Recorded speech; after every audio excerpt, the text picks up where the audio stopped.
мен чегараны бүгүн отуруп алып кол коюшуп чечкенге даярмын. Бирок ал бизден зависит этпей атат. Чегара маселеси бул оюнчук маселе эмес экен. Ооба биздин 36 жаран өлдү былтыр апрель айында. Тажикстан менен болгон кагылышууда ошо 36 жараныбыз өлдү. Бул 30 жылдан бери чечилбей келаткан маселе экен. Биз ага чейин Өзбекстан менен маселени чегараларыбызды такташып келатканбыз. Өзбекстан менен бүткөндөн кийин анан Тажикстанга өтөлү дегенбиз. Ага чейин мен ошо Тажикстандын чегарасы боюнча кагаздарды карай эле келем. Май айында мен улуттук коопсуздук кызматынан баягы өкмөттөр аралык комиссиянын кагаздарын алдырып келдим. Ал жерде 3 талаш тартыш маселе бар экен. Бирөөсү болсо жана 4 көчө менен ошол жана жак өрүк менен Көкташ. Ушул жерде 275 метр. Анан кийин Борукка кеткен жол. И үчүнчүсү Баткен району менен Лейлек районунан талаш жерлер бар экен. Бирок алар юридикалык жактан биз аяктан правбыз. Ал эми 4 көчө боюнча менде азыр кагаздар бар болуш керек бул жерде. 4 көчө боюнча 2009 жылы 3 мартта Адахан Мадумаров Совет Безопасности болуп турган мезгилде кол коюп берип салган протокол бар экен мына мондай. Ушул жерди алар биздики деп атат. Мен айтып атам, жок, силердики эмес. Бул жер 100 жылдан бери биз өтүп жүргөн жер Лейлеке. Десем, алар муну бетибизге такап атат. Мына Мадумаров секретарь Совет Безопасностьна кол коюп берген деп атат. Ал мындай кол коюптур. Ошол 275 метр жер Тажикстандык экенин тааныйм дептир, ооба силердики деп бериптир дагы. Бирок кайра 49 жылга бизге арендага берип тургула дептир, деп кол коюптур мына.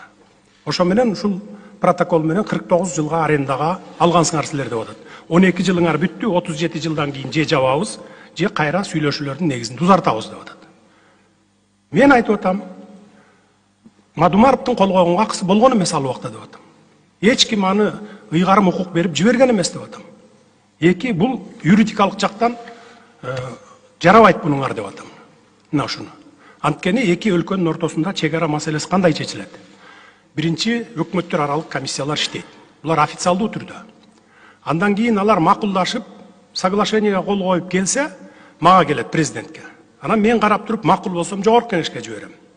Жогорку кеңеш макул болсо ратификациядан өткөрөт. Кайра мага келет дагы, анан мен кол койгондон кийин бүттү эки мамлекеттин ортосунда чегара бекемделди, чечилди десек болот. Башка бир дагы тармактын акысы жок барып кол койгонго. Мен ошого таянып атам. Анын эч ким укук берген эмес. Бул протокол жараксыз деп атам. Бул жерде спор жок. Башка жерди чечели деп атам. Мына ушинтип талашып келатабыз. Эгер чеч, сенде күнөө кетип атат, бүгүн эле азыр эле чеч десеңер, анда чечип кое берем.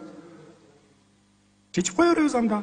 Бирок биз буга жол бербейбиз. 275 метр жер эмес, 5 метр жер биз бергенге акыбыз жок.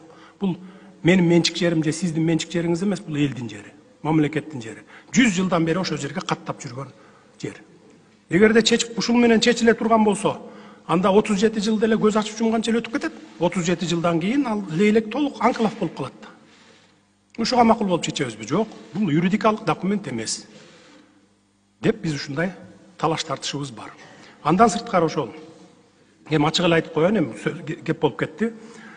Лейлек менен Баткенде 210 000 гектар жер талаш жер деп атат. 1924 жылы бул жерлер силерге өтүп кеткен деп атат. Ушуну менен биз ушу жерди бересиңер деп атат. Мен айтып атам, жок, силерге бул жер өтүп кеткен болсо, бизге өтүп кеткен болсо 24 жылы. Анда 24 жылы биздики Мургап өтүп кеткен деп атам силерге. Ал жер 3 миллион гектар жер.